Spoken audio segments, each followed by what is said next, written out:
जय जिनेन्द्र। क्रोध को नियंत्रित करने के लिए शास्त्र का उपयोग कैसे हो सकता है, इसके कुछ दृष्टांत हैं। सबसे पहले कर्म सत्ता को समझना होगा।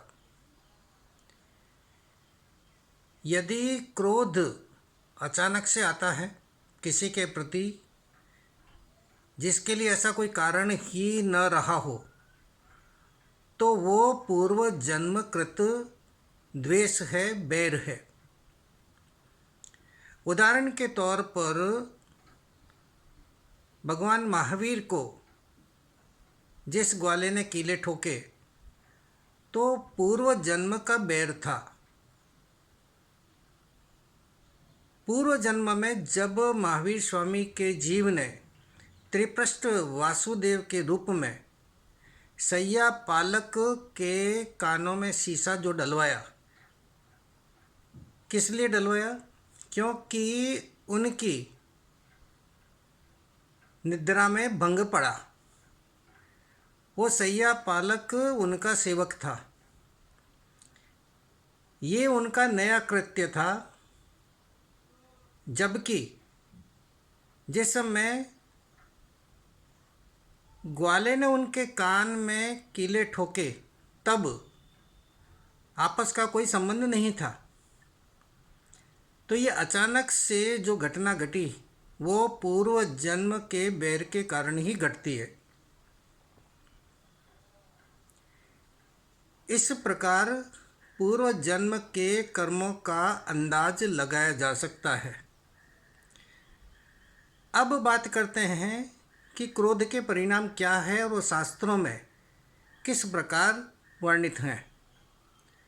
सबसे पहला यदि हम वर्णन देखें तो चंड कौशिक का वर्णन आता है, जो पूर्व जन्म में साधु था।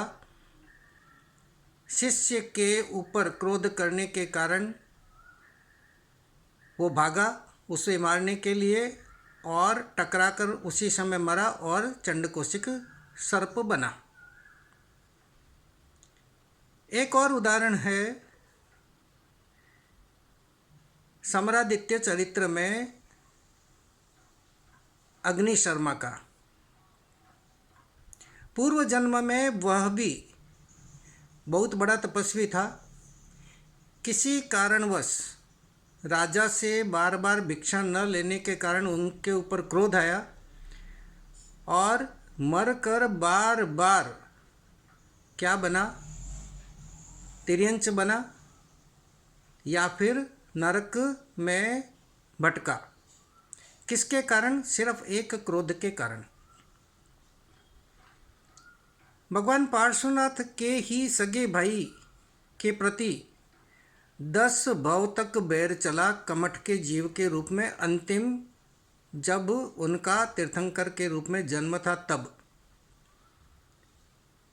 ये घटनाएं बताती है कि एक बार किए गए क्रोध का परिणाम क्या होता है। अब देखना यह कि क्रोध आता क्यों है। वर्तमान परिप्रेक्ष्य में यदि हम देखें तो ये पता पड़ेगा कि घर में अशांति के कारण, धन की कमी के कारण, संतान कहना न मानती हो उसके कारण, भाइयों में संपत्ति के बंटवारे के कारण, घर में अन्य प्रकार की अशांति जैसे कि विवाहित होते हुए भी अन्य से संबंध के कारण, भागीदारों से झगड़े के कारण, पड़ोसियों से झगड़े के कारण, ये सब। अब इन सब का भी पूर्व जन्म से संबंध है, क्योंकि ये नियम है कि अति मित्र और अति शत्रु पास में ही रहते हैं। यदि वो पास में नहीं रहेंगे तो वैसा कुछ होना संभव नहीं है कि किसी के प्रति हम क्रोध करें। घर में अशांति के बहुत से और भी कारण हैं, उसके लिए हम डिटेल में इतना नहीं जाएंगे। अब क्रोध से हम बच कैसे सकते हैं, वापस हमें देखने हैं शास्त्र के कुछ दृष्टांत को, जो कुछ उदाहरण दिए मैं। मृगावती का उदाहरण हम देखें तो चंदन बाला ने जिस समय उसे ठपका दिया, लेट आने के कारण उपाश्रय में, तब उसने समता से उसको सहन किया, विचार किया, ध्यान में गई और केवल ज्ञान पाया।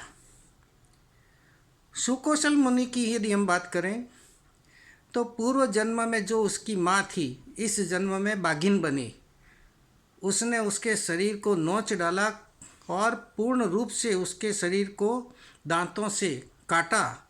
समता भाव में रहकर सुकौशल मुनि अच्छी गति में गए। सुकुसुमाल की बात करें हम तो उनके ही ससुर सोम शर्मा ने उनके सिर पर अंगारों की हांडी रखी, समभाव रखा और केवल ज्ञान प्राप्त किया। प्रसन्नचंद्र राजर्षि की हम बात करें, ध्यान में जाते जाते अशुभ कर्म यहाँ तक बांधे उन्होंने क्रोध से कि 7वीं नरक का भी बंद किया, पर वापस शुभ भाव आए, इसलिए थोड़ी ही देर में केवल ज्ञान भी प्राप्त किया। भरत और बाहुबली का यदि हम दृष्टांत देखें तो जो मुट्ठी बाहुबली ने भरत पर उपयोग नहीं कह सकते, प्रयोग नहीं कह सकते, वार कह सकते हैं, जो उठाई वही मुट्ठी अपने ही सर पर रख कर और दीक्षा ग्रहण की।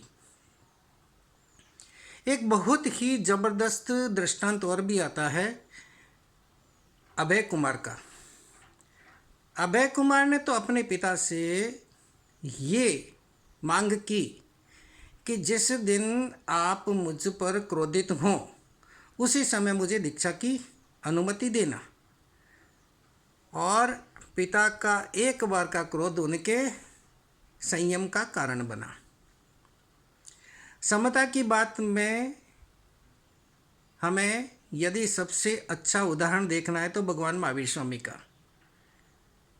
घोर कष्ट सहन किए, परंतु समता की मूर्ति ने जिन्होंने कष्ट दिए उनके ऊपर करुणा बरसाई।